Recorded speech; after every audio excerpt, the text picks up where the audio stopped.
The wind howled like a wild animal outside Margaret Sullivan's farmhouse. At 67 years old, she had seen many storms in her life, but this one was different. This one felt angry, like it wanted to tear everything apart. The old wooden house creaked and groaned as the wind pushed against it, trying to find a way inside. Margaret sat in her favorite chair, the one her husband Tom used to sit in every evening after work. The power had gone out 3 hours ago, and now the only light came from the candles she had placed around the living room. The shadows danced on the walls, making everything look strange and unfamiliar. She pulled her thick blanket tighter around her shoulders and listened to the storm.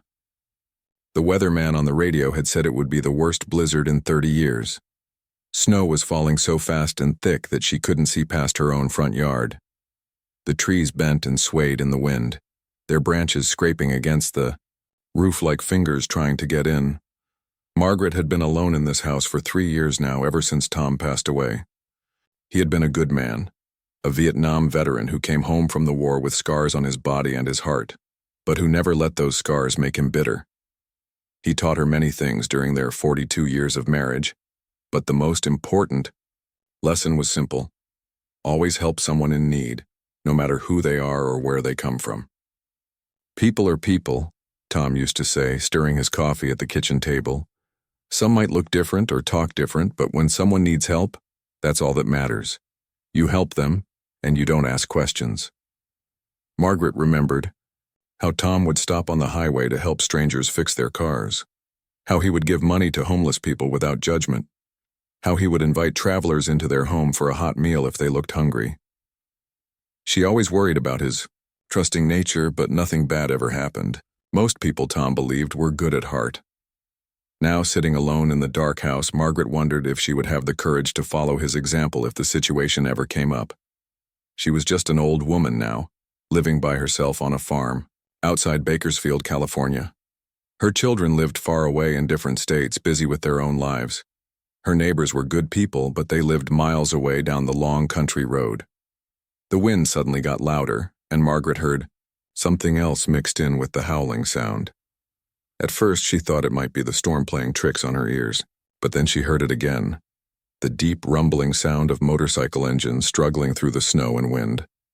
Margaret got up from her chair, her joints stiff from sitting too long in the cold house. She walked to the front window and wiped away the frost with her sleeve. Through the thick, swirling snow, she could see lights moving slowly up her driveway. Not the steady lights of cars, but the bouncing, weaving lights of motorcycles trying to navigate through deep snow. Her heart started beating faster. Who would be riding motorcycles in weather like this? What kind of people would be out in such a dangerous storm? Margaret had heard stories on the news about motorcycle gangs, about dangerous men who caused trouble wherever they went. But then she remembered Tom's words. People are people. The motorcycles came closer, and Margaret could see there were many of them, more than she could count through the storm. They moved slowly, carefully, like they were having trouble staying upright in the snow. Some of the engines made sputtering sounds like they were about to give up. Margaret's hands shook as she watched the group of motorcycles come to a stop near her front porch. The riders climbed off their bikes, and she could see they were all dressed in heavy leather jackets and boots. Even through the storm, she could tell they were big men, the kind who looked like they could handle themselves in any situation. But something about the way they moved told a different story. They weren't moving like dangerous men looking for trouble. They were moving like people who were cold, tired, and maybe a little desperate. Some of them were helping others stand up straight. One man seemed to be having trouble walking at all. Margaret knew she had a choice to make. She could turn off her candles, pretend she wasn't home, and wait for them to leave. That would be the safe thing to do, the smart thing to do. Or she could do what Tom would have done. A loud knock came at her door. Not an angry, demanding knock, but a respectful one.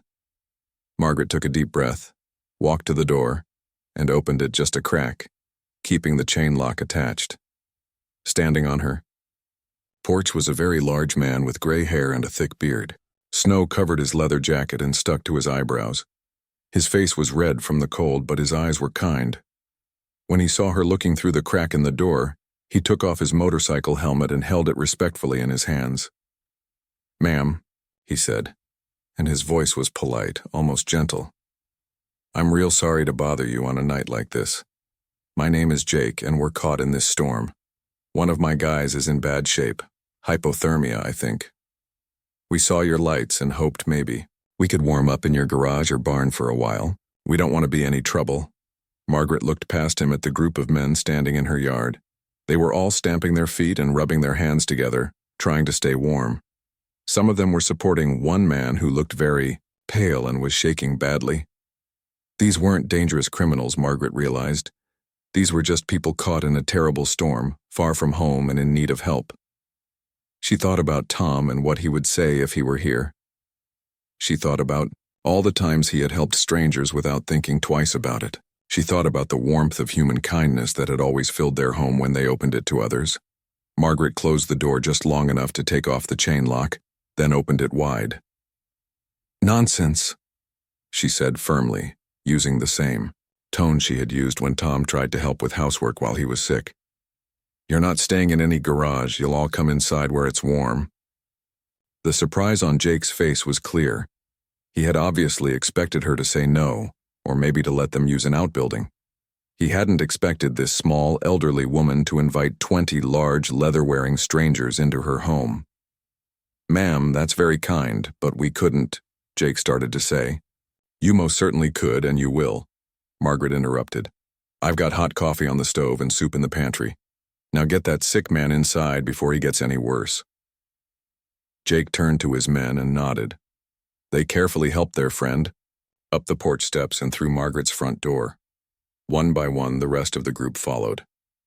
Margaret watched as 20 motorcycle riders, looking like they belonged in a completely different world from her quiet farmhouse, filed into her living room.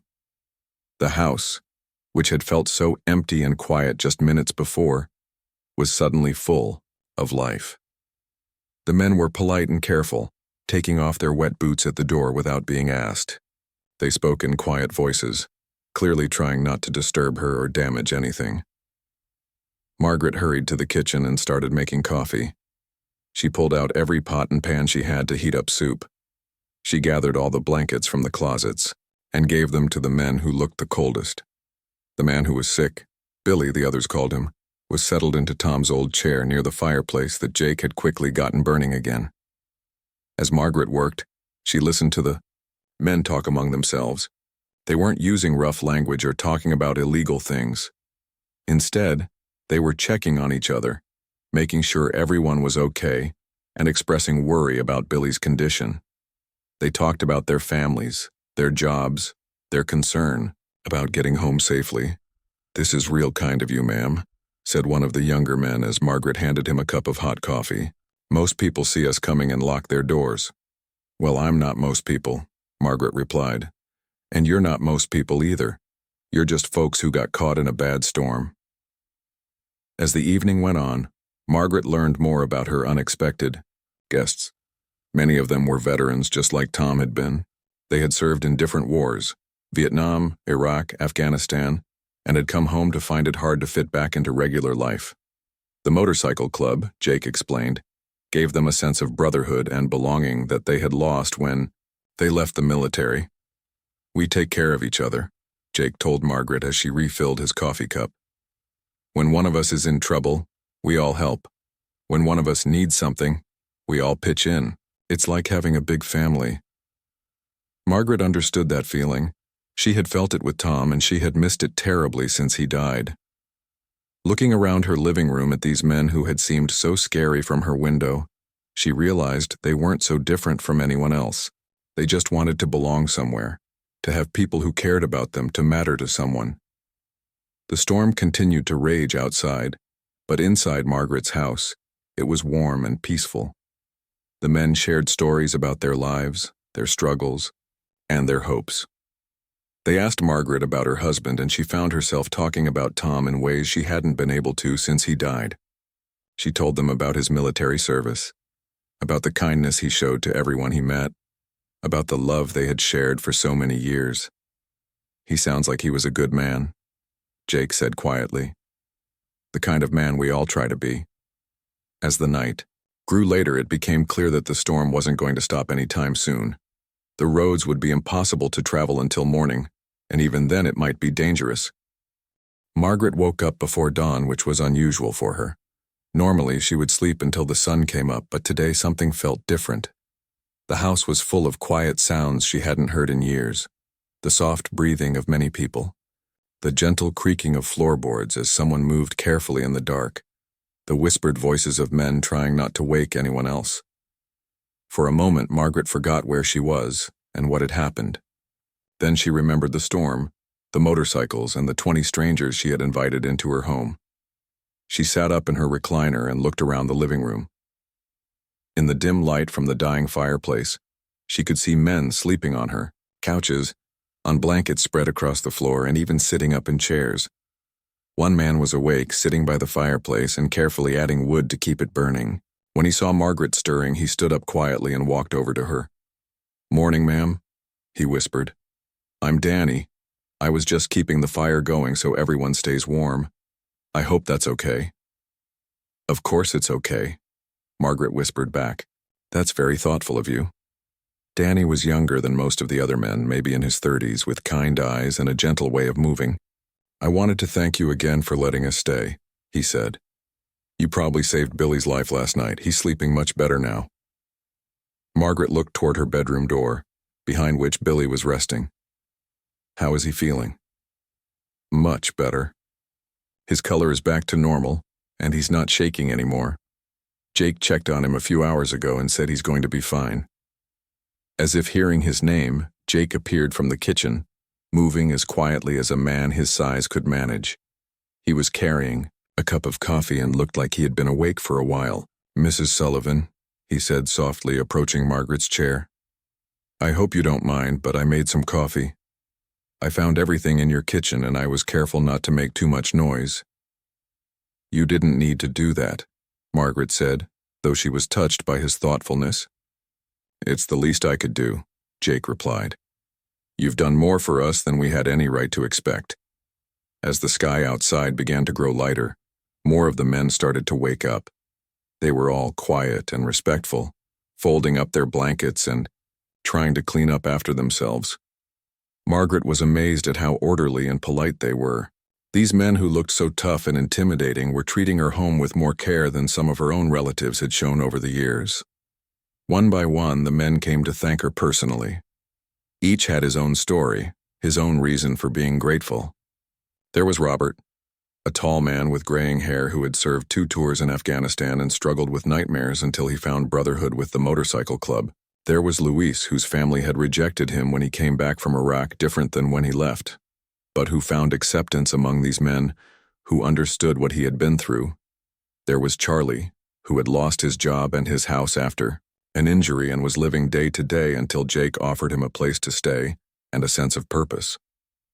There was Mike, whose son had died in an accident and who had nearly given up on life until the club became his new family. Each man had a different story, but they all shared something in common. They had all been lost at some point, and they had all found something to hold on to in their brotherhood with each other. Margaret began to understand that this wasn't just a motorcycle club. It was a family of men who had chosen each other when the world had given up on them. "We know what people think when they see us," explained Tony, a quiet man with tattoos covering his arms. "They see the leather jackets and the motorcycles and they think we're troublemakers. Sometimes that's true. There are bad groups out there. But most of us, we're just trying to find our place in the world." "Tom would have understood," Margaret said, thinking of her husband. "He always said that everyone deserves a second chance, and sometimes a third or fourth chance too." As the morning progressed, Margaret found herself cooking breakfast for 21 people. The men insisted on helping, and soon her kitchen was full of activity. Jake turned out to be an excellent cook, flipping pancakes with the skill of someone who had fed large groups before. Danny was good at keeping coffee fresh and hot. Robert had a talent for organizing everything so that everyone got fed efficiently. "Where did you all learn to work together like this?" Margaret asked as she watched them move around her kitchen like they had been doing it for years. "You learn to take care of each other when you're all each other has," Jake explained. "We cook together, we eat together, we make sure nobody goes hungry.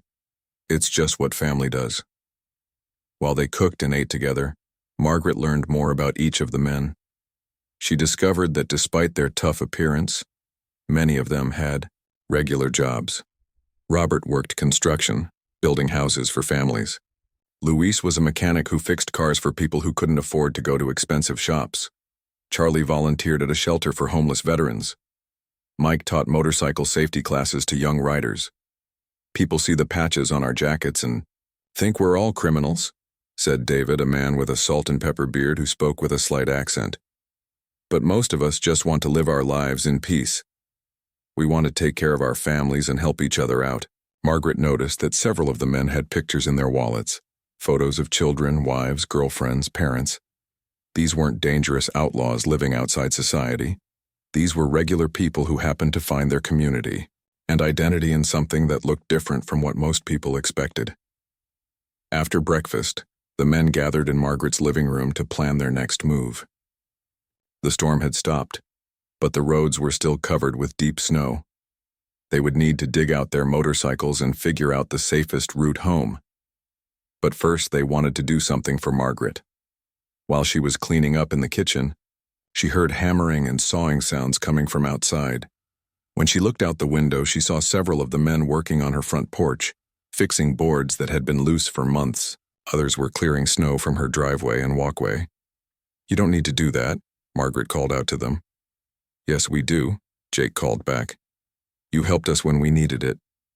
Now we help you." Robert came inside carrying a toolbox. "Mrs. Sullivan, I noticed that door to your basement isn't closing right, and there's a draft coming through. Would it be okay if I fix that for you?" Before Margaret could answer, Luis poked his head through the front door. "Ma'am, when's the last time someone checked your car? This cold weather can be hard on batteries and hoses." Margaret found herself in the unusual position of having 20 men competing to help her with household tasks she had been putting off for months. They fixed her squeaky hinges, tightened loose handrails, and even organized her garage without being asked. But the most meaningful moment came when Billy finally emerged from the bedroom, looking much better than he had the night before. He was a young man, probably in his mid-20s, with earnest eyes and a shy smile. "Mrs. Sullivan," he said, his voice still a little weak, "I need to thank you. The guys told me what you did, how you brought us all inside when you could have just helped me. You didn't know us, you didn't owe us anything, but you risked your own safety to help strangers." "I didn't risk anything," Margaret protested. "You're all good people." "You didn't know that last night," Billy pointed out. "For all you knew, we could have been dangerous, but you helped us anyway. That takes real courage." Billy reached into his jacket and pulled out a small, worn photograph. It showed a young woman holding a baby. "This is my wife Jenny and our son Tommy," he said. "They're the reason I need to get home safe. If something had happened to me last night, if you hadn't helped us, they would have lost me. You gave me the chance to see them again." Margaret felt tears starting in her eyes. She thought about Tom and how much he had meant to her, how devastating it had been to lose him. The idea that she had helped keep a family together, helped a father get home to his wife and child, made everything feel worthwhile. As the day went on, Margaret found herself genuinely enjoying the company of these unexpected guests. They told stories about their travels, about interesting places they had seen and people they had met. They asked her about her life, about growing up in California, about her years with Tom. "Tell us about your husband," said Charlie, settling into a chair near Margaret's. Jake said he was in the military too. Margaret found herself sharing memories she hadn't talked about in years. She told them about how she and Tom met at a dance in 1963, how handsome he looked in his dress uniform. She told them about their wedding, about the house they built together, about the children they raised and the grandchildren they loved. She told them about Tom's nightmares from Vietnam, about the nights she would hold him while he shook and cried. She told them about his determination to help other veterans, about the men he brought home for dinner when they had nowhere else to go. "He sounds like he was one of the good ones," Jake said quietly. "The kind of man who makes the world better, just by being in it." "He was," Margaret agreed. "And I think he would have liked all of you." He always said that the measure of a man isn't what he looks like or where he comes from, but what he does when someone needs help. As afternoon turned, toward evening the men began preparing to leave. Margaret woke up the next morning to a smell she hadn't experienced in her kitchen for 3 years. The rich aroma of bacon sizzling in her own frying pan, mixed with the deep, comforting scent of fresh coffee brewing. For a moment she thought she was dreaming. Then she remembered that 20 motorcycle riders had spent the night in her house, and apparently, at least some of them were still there. She wrapped her robe around herself and walked slowly toward the kitchen, her old slippers making soft shuffling sounds on the wooden floor. As she got closer, she could hear quiet voices and the gentle clatter of dishes being moved around carefully. When Margaret reached the kitchen doorway, she stopped in surprise. Jake was standing at her stove, expertly flipping bacon in one pan, while scrambling eggs in another.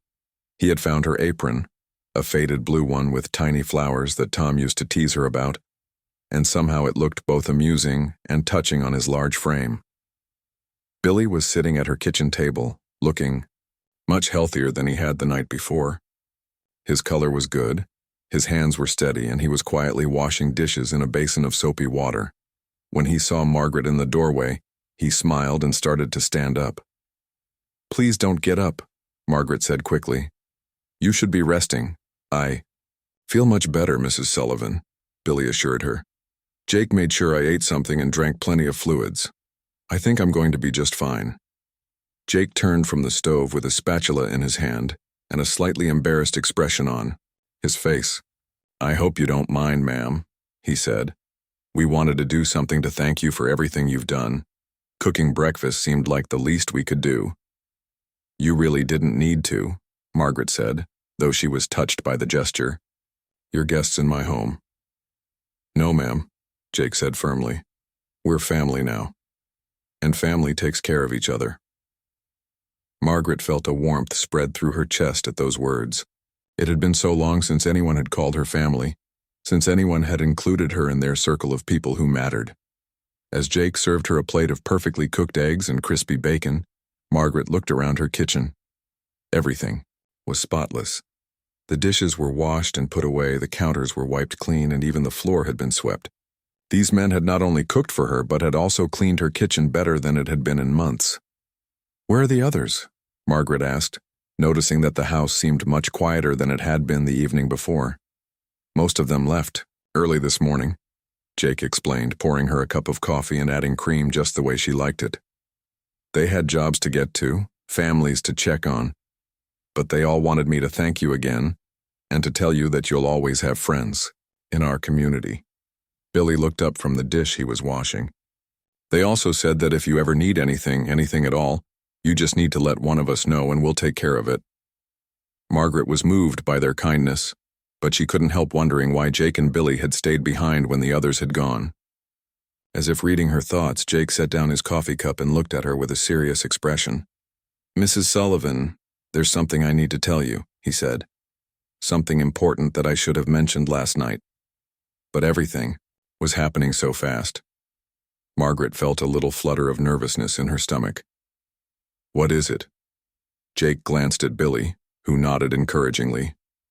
"Billy here isn't just any member of our club," Jake began. "His father is Red Thompson, the national president of the Hells Angels. He's the head of our entire organization across the country."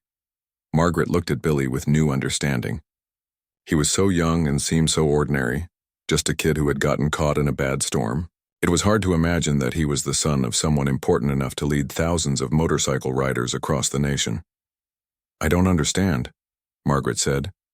"What does that mean exactly?" Jake took a deep breath. "It means that when Billy didn't check in with his chapter last night when he missed his scheduled call home, alarm bells started going off everywhere. Word went out to every club within 500 miles that the president's son was missing in the worst blizzard in decades." Billy put down the dish he was washing and turned to face Margaret. "My dad doesn't know where I am right now," he said quietly. "All he knows is that I was supposed to be home last night and I never showed up. He's probably organizing search parties as we speak." Margaret began to understand the implications. "How many people are we talking about?" "Hundreds," Jake said, simply. maybe more. When the national president's family is in danger, every member within riding distance drops whatever they're doing and comes to help. It's not just a rule, it's a sacred duty. But Billy is safe, Margaret pointed out. Can't you just call and tell them he's okay? We can and we will, Jake assured her. But they won't just take our word for it. They'll want to see him with their own eyes, make sure he's really unharmed. And they'll want to know exactly what happened and who helped him. Billy stood up from the table and walked over to Margaret. Mrs. Sullivan, what you did last night, taking us in, probably saving my life. It's going to mean more to our brotherhood than you can possibly imagine. In our world, loyalty and protecting family are the most important things. When someone helps our family, especially when they don't have to, that creates a debt that can never be repaid. Jake nodded solemnly. There's something else you need to know. By now, every angel within hundreds of miles knows that Billy was missing in this storm. They know the general area where he was last seen, and they're all heading this way. Margaret felt her eyes widen. They're coming here? Yes, ma'am, Jake said. They'll be looking for Billy, and when they find him safe and sound, they're going to want to know who helped him. When they learn what you did, how you opened your home to strangers in a blizzard, how you potentially saved the life of their president's son, he paused, looking for the right words. Let's just say that your life is about to change in ways you never expected. As if summoned by their conversation, the sound of distant motorcycle engines began to drift through the morning air. At first, it was just a faint rumble, like thunder from a storm still far away. But gradually, it grew louder and more distinct. Margaret walked to her front window and peered out through the curtain. In the distance, she could see a small group of motorcycles coming up the main road toward her house. But even as she watched, more appeared behind them, and more behind those. How? Many people are coming? She asked, her voice a little shaky. Jake joined her at the window, and his expression grew serious as he watched the approaching convoy. More than I expected, he admitted. Word must have spread faster than I thought it would. Billy came to stand beside them, and Margaret could see a mixture of relief and apprehension on his young face. My dad is probably scared to death, he said quietly. When he gets scared about family, he doesn't think about anything else. He just acts. The sound of engines was getting much louder now, and Margaret could see that the small group of motorcycles had grown into a much larger procession. They were coming from multiple directions, converging on her quiet country road like streams flowing into a river. Mrs. Sullivan, Jake said, turning to face her with a very serious expression. I need you to understand something. The men who are coming here aren't coming to cause trouble. They're coming because they care about Billy and they want to make sure he's safe. But there are going to be a lot of them, and I know it might seem overwhelming. How many is a lot? Margaret asked, though she wasn't sure she wanted to know the answer. Jake looked out the window again, counting the groups of approaching motorcycles. Based on what I can see right now, and knowing how our communication network works when there's an emergency, I'd guess somewhere between 800 and 1,000 riders will be here within the next hour. Margaret felt her knees go weak. 1,000 motorcycles? Coming to her little farmhouse? She had never seen that many vehicles in one place in her entire life, let alone on her own property. Don't worry, Billy said quickly, seeing the alarm on her face. They're not coming to hurt anyone or cause problems. They're coming to find me and make sure I'm okay. When they see that I am, when they learn what you did for me, they're going to want to thank you. But 1,000 people, Margaret said, trying to imagine what that would look like. I know it sounds scary, Jake acknowledged. But these are good people, Mrs. Sullivan. They're people who understand loyalty and family and taking care of each other. They're going to see you as a hero, not as someone to be afraid of. The sound of engines was now a constant roar, and Margaret could see that her usually quiet road was becoming busier than it had ever been. Motorcycles were pulling up in front of her house, parking along the roadside, and more were arriving, every minute. What should I do? Margaret asked, feeling overwhelmed by the magnitude of what was happening. Just be yourself, Jake advised.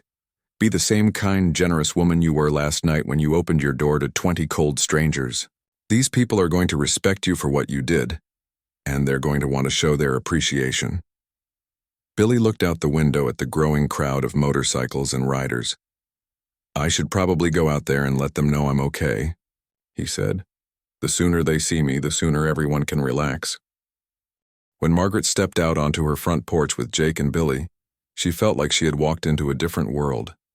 Her quiet country road, which usually saw maybe 5 cars on a busy day, had been transformed into something that looked like a military gathering or a major event.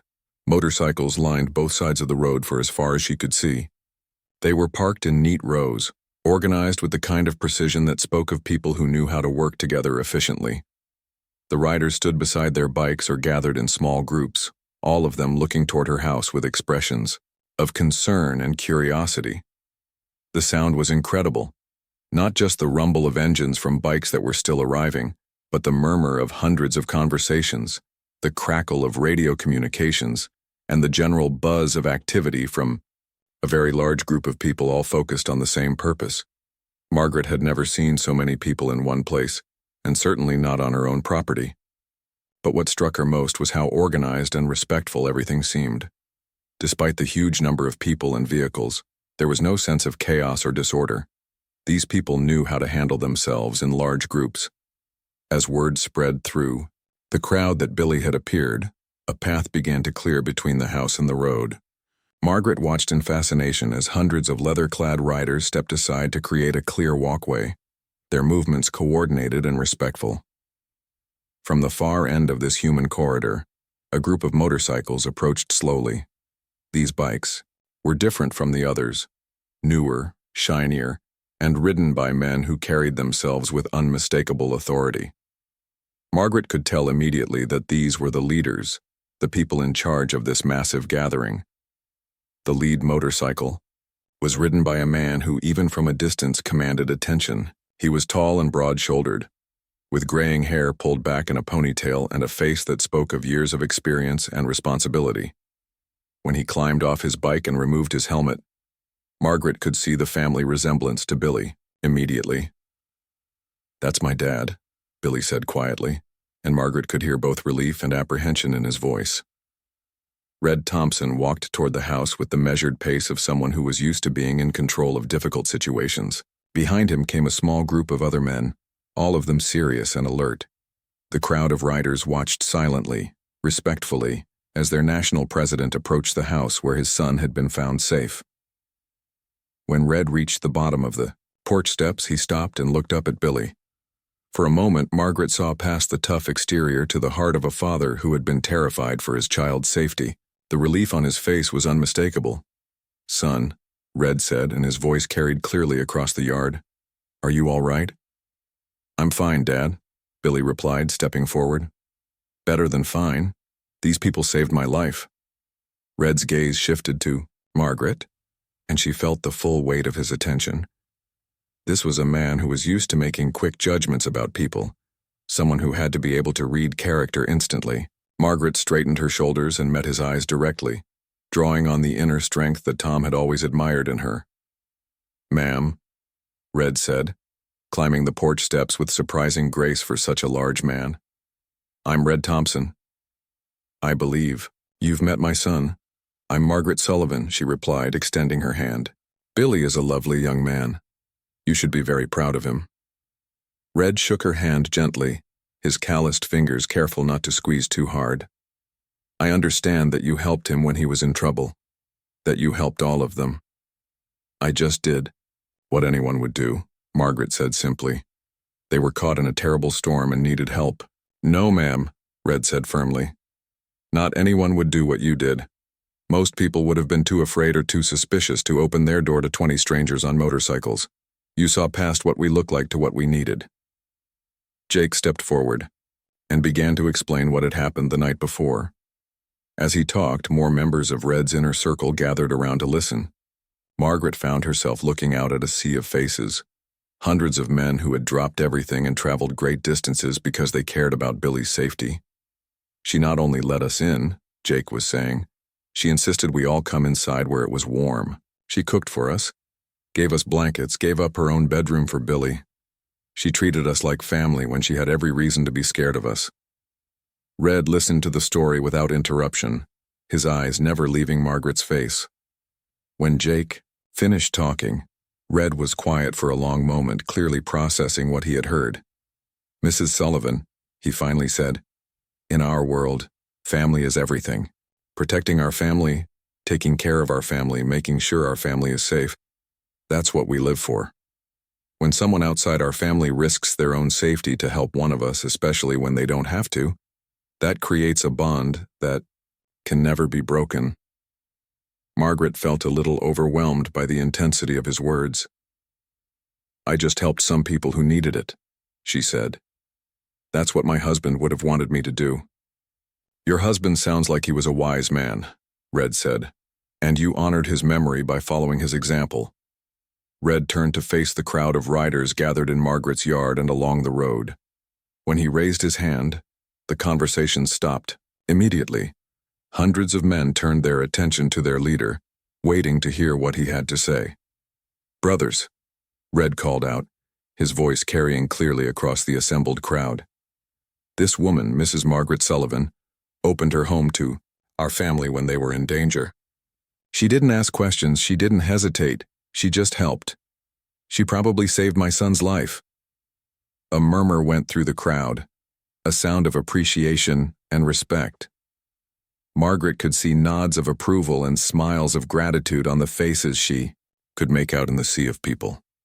"From this day forward," Red continued, "Mrs. Sullivan is under the protection of every charter represented here today. Any member of our brotherhood, anywhere in the country, will consider her family. She will never want for anything, and she will never be alone."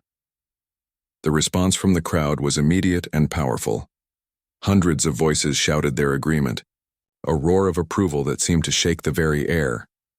Margaret felt tears starting in her eyes as she realized what was happening. These people, these strangers who had traveled so far just to make sure Billy was safe, were now claiming her as one of their own. But Red wasn't finished. "More than that," he said, waiting for the crowd to quiet down again. "What happened here reminds us of what we're supposed to be about. Mrs. Sullivan didn't see dangerous bikers when she looked at us. She saw people who needed help. That's the kind of vision we need to have when we look at the world." Red turned back to Margaret. "Ma'am, I'd like to ask your permission to do something. I'd like to establish a fund to help take care of your property and make sure you have everything you need. I'd also like to arrange for members to check on you regularly, if that would be all right with you." Margaret was touched by the offer, but she felt compelled to protest. "That's very kind, but you don't need to." "Yes, we do," Red interrupted gently. "We take care of our family, Mrs. Sullivan, and your family now." As the morning progressed, Margaret found herself meeting people from all over the western United States. There were chapters from California, Nevada, Arizona, Utah, and even some from as far away as Texas and Colorado. Each group had a different story about how they had heard about Billy's disappearance and had immediately set out to help with the search. "We got the call around midnight," explained one man from a Nevada chapter. "Dropped everything and rode through the night. That's what you do for family." "I was at my daughter's birthday party," said another writer from Arizona. "But when word came that Red's boy was missing, I told my wife I had to go. She understood. She knows how important this is." Margaret began to understand that what she was witnessing wasn't just a motorcycle club gathering. This was a demonstration of a kind of loyalty and brotherhood that she had rarely seen in her life. These people truly cared about each other in a way that went beyond friendship or even blood relations. As the day went on, she watched members organizing themselves into work crews. Some went to the local store to buy supplies. Others began working on small repair projects around her property, fixing a loose board here, clearing brush there, making sure her generator was working properly. "You don't need to do all this," Margaret protested to Red as she watched dozens of men working around her house and yard. "Mrs. Sullivan," Red said with a smile, "these men have been riding for hours, some of them all night. They need something to do with their energy, and making sure you're taken care of gives them a sense of purpose. You're helping them as much as they're helping you." One of the most touching moments came when a group of the younger members approached Margaret with a photo album they had put together. It contained pictures from the gathering, showing the massive crowd of motorcycles and the hundreds of people who had come to her house. "We wanted you to have something to remember this day," explained one young man who looked about Billy's age. "Most people will never see anything like this in their whole lives. We wanted you to have proof that it really happened." As Margaret looked through the photos, she saw images that took her breath away. 3 months after the Great Gathering, Margaret's life had changed in ways she never could have imagined. Her quiet farmhouse, which had felt so empty and lonely after Tom's death, was now the center of a network of friendship and care that stretched across the entire western United States. True to Red Thompson's word, Margaret had become family to hundreds of motorcycle riders and their loved ones. But what surprised her most was how natural and comfortable this new relationship felt. These weren't dangerous strangers anymore. They were friends, visitors, and surrogate children and grandchildren who had chosen to make her part of their lives. Every Sunday, without fail, members from the local chapter would visit Margaret's house. Sometimes it was just 2 or 3 people, sometimes it was a dozen or more. They would help with household chores, bring groceries, fix anything that needed repair, and simply spend time with her. Margaret had gone from having no visitors for weeks at a time to having a constantly revolving door of people who cared about her well-being. Jake had become like a son to her. He lived only an hour away, and he made it his personal responsibility to check on her regularly. He had installed a new security system in her house, not because there was any danger, but because he wanted to make sure she felt safe and secure. He had also given her a special phone number that connected directly to the local chapter's clubhouse, so she could reach someone 24 hours a day if she ever needed help. "You saved my friend's life that night," Jake had told her when he was setting up the security system. "The least I can do is make sure you're taken care of for the rest of yours." But the changes in Margaret's life went far beyond just having more visitors and help around the house. The story of what she had done had spread throughout the motorcycle community and beyond, inspiring others to acts of kindness and changing how people thought about both motorcycle clubs and random acts of generosity. Several chapters had started, what they called Margaret Rides, organized trips to visit elderly people in their communities who might be lonely or in need of help. They would show up at nursing homes and senior centers, offering to do yard work, household repairs, or simply to spend time with people who didn't get many visitors.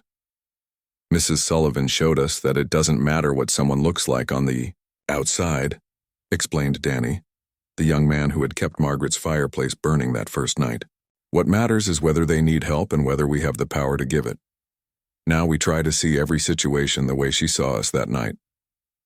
The Margaret Rides had become so popular that other motorcycle clubs, ones not even affiliated with the Hells Angels, had started their own versions. Margaret had received letters from as far away as Florida and Maine, from motorcycle riders who had heard her story and been inspired to start helping elderly people in their own communities.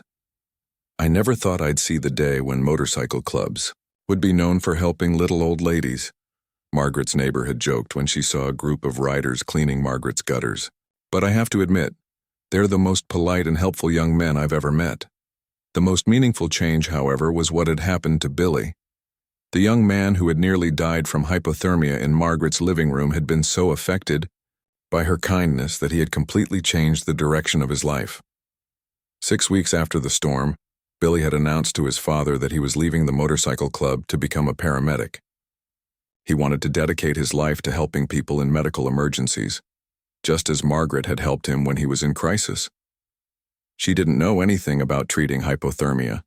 Billy had explained to Margaret when he came to tell her about his decision. "She just knew that I needed help and she did everything she could to give it. I want to learn how to really help people in situations like that. I want to be able to save lives the way you saved mine." Red Thompson had been disappointed at first to see his son leave the organization that had been his life's work. But when he saw how serious Billy was about his new career, how dedicated he was to his studies and training, he became proud and supportive. "My boy is going to save lives," Red had told Margaret during one of his visits. "He's going to make a real difference in the world. And it all started because you showed him what kindness looks like." Billy visited Margaret every time he was home from paramedic school. He would tell her about his classes, about the things he was learning, about his plans for the future. Margaret felt like she was watching a grandson grow up and find his purpose in life. "You know," Billy had said during his last visit, "every time I respond to an emergency call, I think about that night at your house. I think about how you didn't hesitate to help strangers, how you put their needs ahead of your own safety. It reminds me why I'm doing this job." The fund that Red had established to take care of Margaret had grown far beyond what anyone had expected. Members from chapters all across the country had contributed, and the money was being used not just to maintain her property, but to help other elderly people in her community who needed assistance. Margaret had insisted that the fund be used to help others as well as herself. "I don't need all this money," she had told Red, "but I know there are other people my age who are struggling to keep up with their homes and their bills.